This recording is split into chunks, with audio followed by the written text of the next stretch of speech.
Chapter 14 Treehouse. Hello, how do you do? Do you like the new house that I made? Yes, I know, it's up in the air, and there's no way to get up here except to fly. Patience, though, I have plans. For now, look at this build and see if you can figure out what I'm making.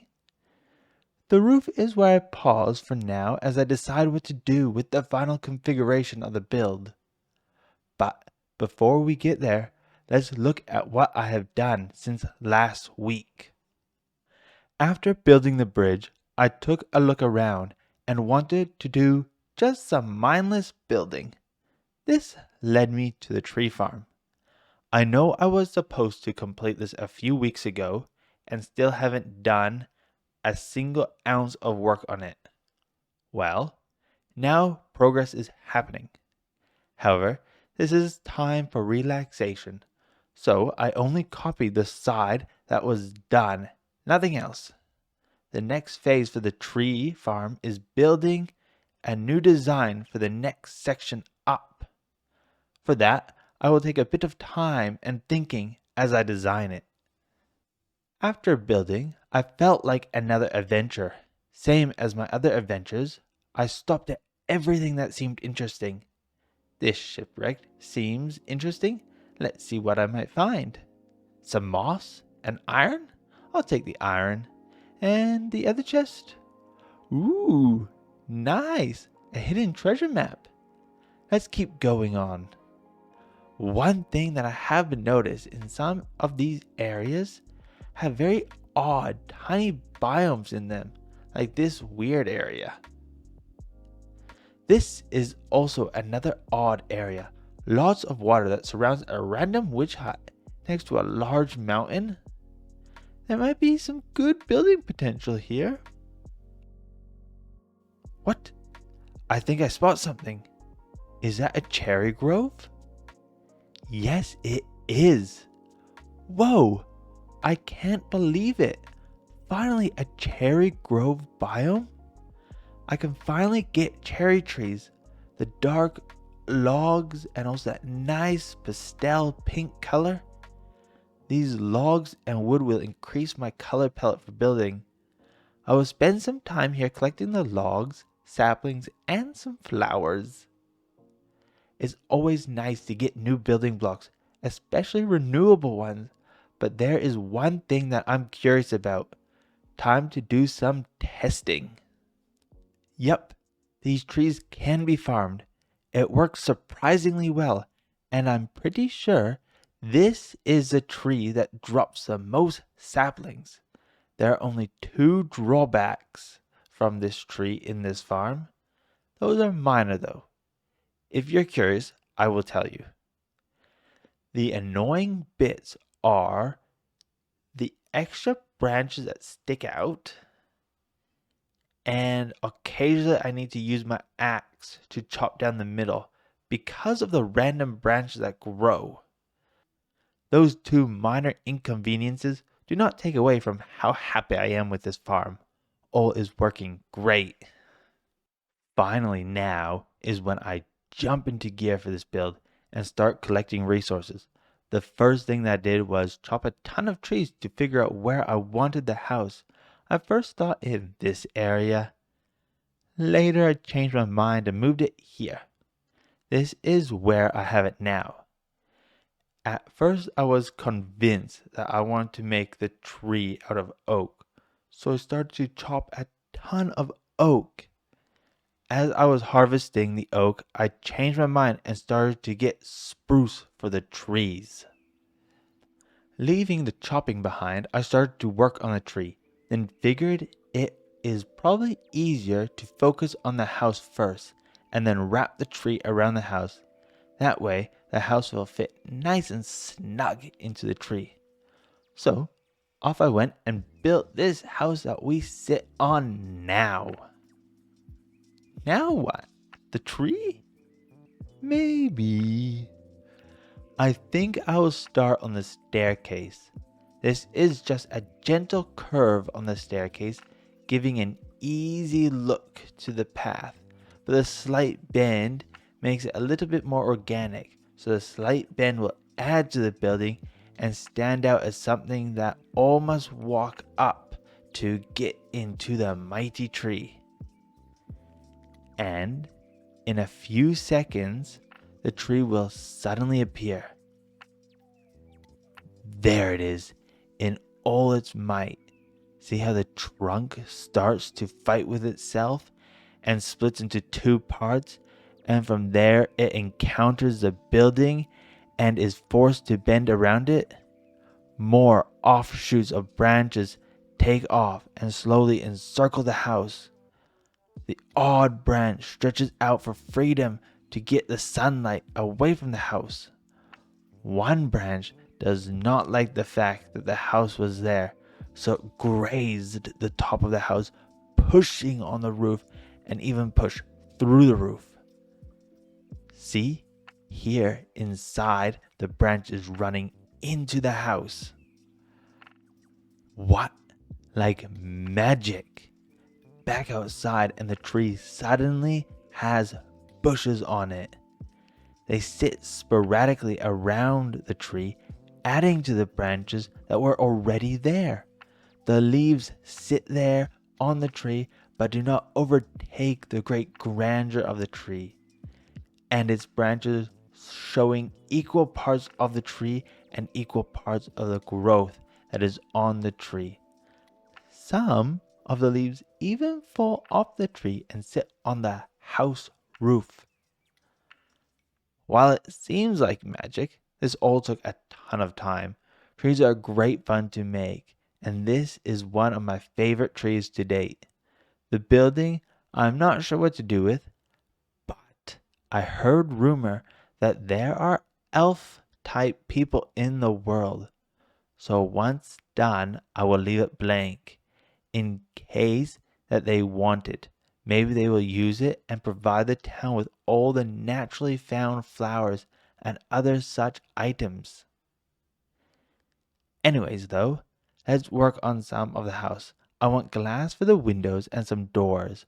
With all that, it looks pretty good. This is so far one of my favorite builds for this town. There are some parts missing, but one part that I wish to add is a mystical aspect, taking it to a new level of wonder and awe. To achieve this, I wish to add lighting inside of the tree. So, with that in mind, it's time to make a Froglight Farm. The best way to do this is to get on top of the nether and build a platform in the correct biome. To get on top of the nether, I first teleported myself up there using an old trick.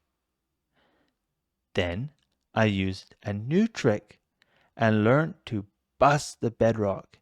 After busting one bit of bedrock, I learned that there is another piece of bedrock that needs busting. So I went and broke another piece of bedrock. Like I said, I need the right biome to make the farm, and that is the basalt biome. Also, I need to find one with a snowy biome and a wet biome near each other through a portal. I know in the overworld, the snowy biome follows this diagonal path. So if I'm lucky, I will find all three biomes in the correct areas. I just entered a basalt biome in the nether. Now to place the portal and see if I am correct. Moment of truth, fingers crossed. What? This is perfect.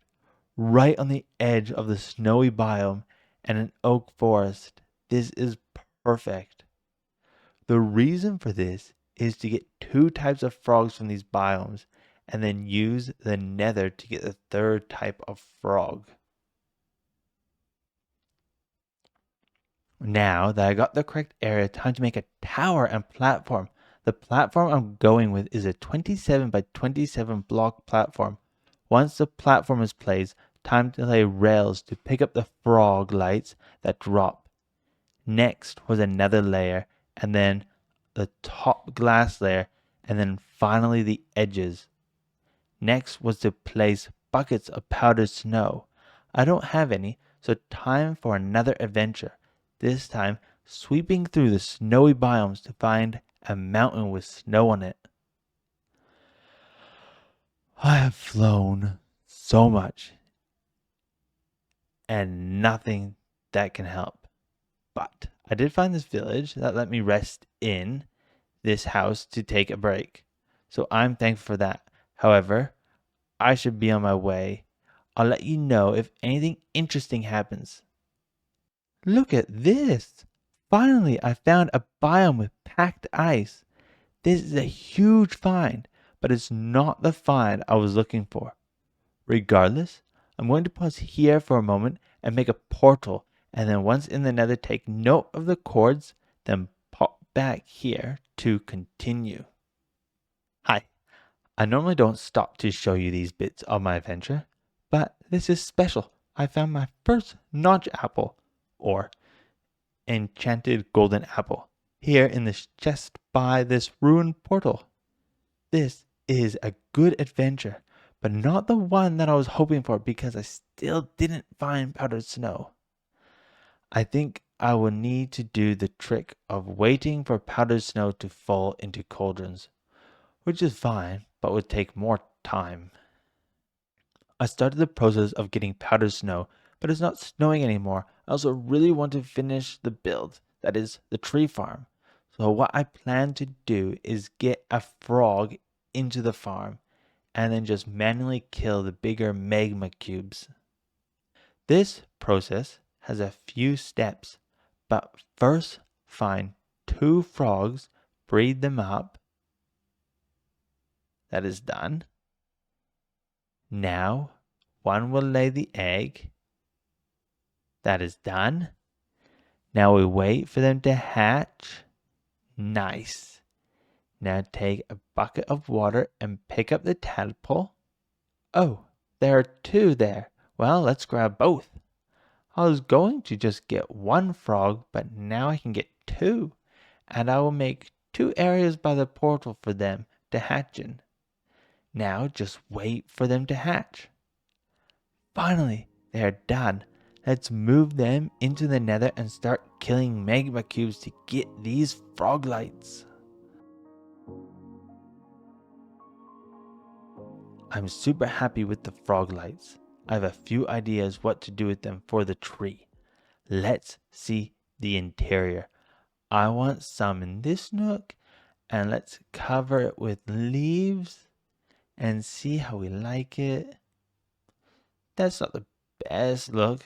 Let's leave it and see if it grows on me. Also, let's add some light and sparse up the ceiling a bit. Make some light appear in this lower section as well. I'm not sure exactly what I'm doing. I kinda just let my mind make decisions and then I step back to see if I like the idea and see if it's the idea that I pictured in my mind.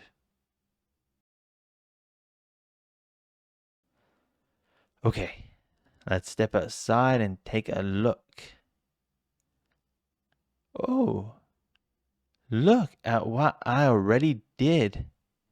Starting out at the bottom of the stairs, I added some natural light posts to illuminate the stairs. Then as one climbs up, they get away from the grand tree and step into a humble and cozy dwelling in the tree. But what about the grand tree? Well, this is it. I am impressed with the build. It took a bit of time, but it has also taught me some interesting bits about building. Sometimes the artwork that you make is not the best part of the art. Some of those times, the best part of the journey is what you have on the way of making the art. That is enough for me for this week. It has been a busy week, but an absolute blast. But I look forward to what awaits me in the future. Keep doing your best and try to learn anything that you can about yourself from your tasks. Have a good one and Goodbye.